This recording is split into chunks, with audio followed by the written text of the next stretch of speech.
সহজে হনুমান আঁকতে গেলে এইভাবে তোমরা করতে পারো।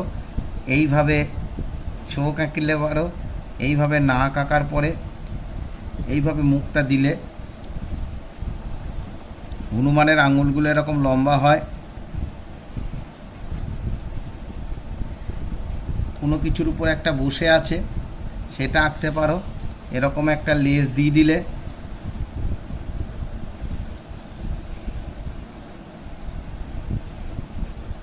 এরকম পা দিলে, আরেকটা পা দিলে,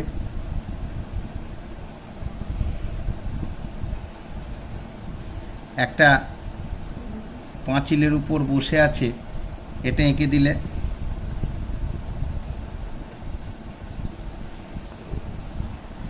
এখানে একটা গাছ বেরিয়েছে পাঁচিলে, সেটাকে একটু এঁকে দেওয়ার চেষ্টা করলাম।